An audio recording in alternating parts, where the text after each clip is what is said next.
This is my 1986 Suzuki GP125. I've had this bike for about 2 years now. So I bought this bike as a bit of a project really to learn how motorbike gearboxes worked. I've not grown up around motorbikes, so I had no idea when people were talking about 1 down, 5 up, how that all worked really. So I just went and picked this up, thought I'd strip it down, and then that would effectively teach me how they work. When I bought this bike, it was fully in bits. Engine had seen better days. There was a few bits that were missing, which made assembling it a little bit tricky, and having not known my way around motorbike engines before. If you're looking for a small project and you're looking for something to keep yourself busy for winter, get yourself a bike. They're easy enough to strip down. You can customise them easily. There's plenty of parts out there that are bolt-on if you're just looking for bolt-on bits. The frames are not complex, and the engineering generally on the old bikes is very simple, so they make great projects to turn around in a couple of weeks if you're just looking for something to get your eye back in after a break, maybe an injury. So with a two-stroke, one of the most important things for getting performance is an expansion pipe. You can buy the expansion pipes for these bikes, but they're just ridiculous money. I think you spend about £250 to give you an idea, and the bike's maybe worth £1,200, so to me it was just a non-starter. So I got this expansion pipe off a YZ125, I believe it was, and basically just made this to fit to my exhaust manifold. The exhaust that was on there was already past it anyway, so I did do a little bit of calculations. When you look online, there's plenty of calculators that you can put in your cylinder size, that sort of thing, to work out how the expansion pipe wants to sort of expand. But yeah, this is as close as I could get without getting silly and redesigning the whole thing. It does work really well. When it comes onto the power band, it does actually fly. I rode it before and after. I made a load of changes, and the performance is night and day. The cylinder head is a stock 125, and the barrel, I just did some slight modifications, took out a lot of the casting defects around the windows for the inlet and the exhaust. Other than that, it's mainly just a tidy up of the casting that was there. I did do some slight tweaks, but nothing too crazy. The only other change that I've made to the engine was to open up the rotary valve very slightly, as per guidance of what other people have done really. And then of course, to counter all of that as well, I've added a little bit more fuel. It has ruined the drivability of the bike a little bit. It's very, when it comes on the gas, it wants to go and pick up, so yeah, mixed emotions about that, but you could probably smooth it out if you spent some time on a dyno, but I'll continue to tweak it, and I'm sure it'll get better.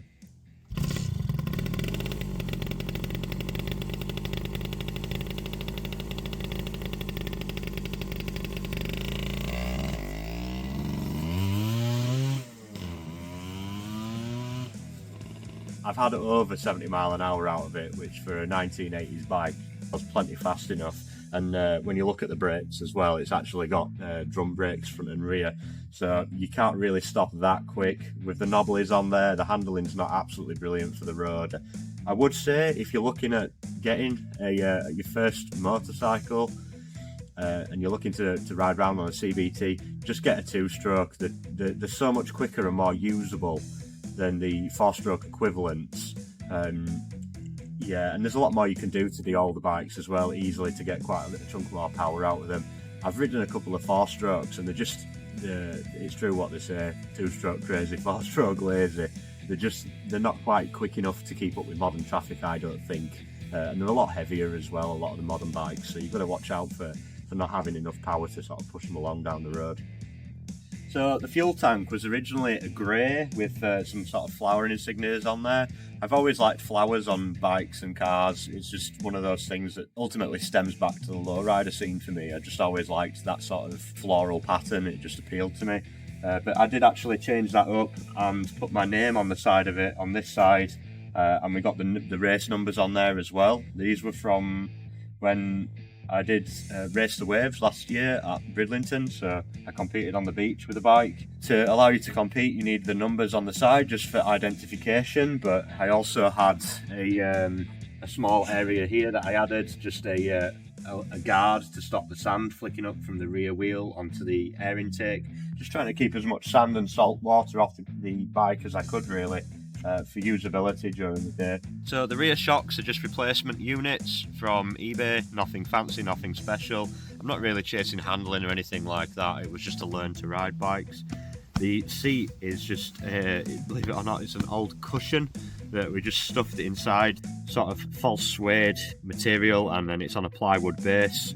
And the frame, originally, the frame comes out to a sort of this area just behind the rear wheel, so I've ended up chopping that down to go for more of a Café racer sort of look to it.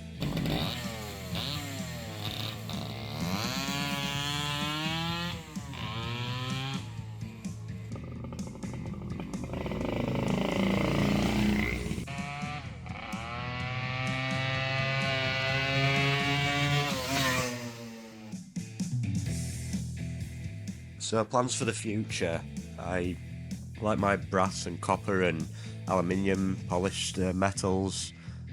For those who've seen my other projects will know, and I fancied building a similar sort of style bike. So I've got a brass headlight and a few other little bits that I'm going to change up, and I'm thinking about extending the frame. Although I'm not sure if I want to cut this bike up or get another bike to start fresh. This one will stick around for a while, but yeah, don't be surprised if it gets cut up and changed around a little bit.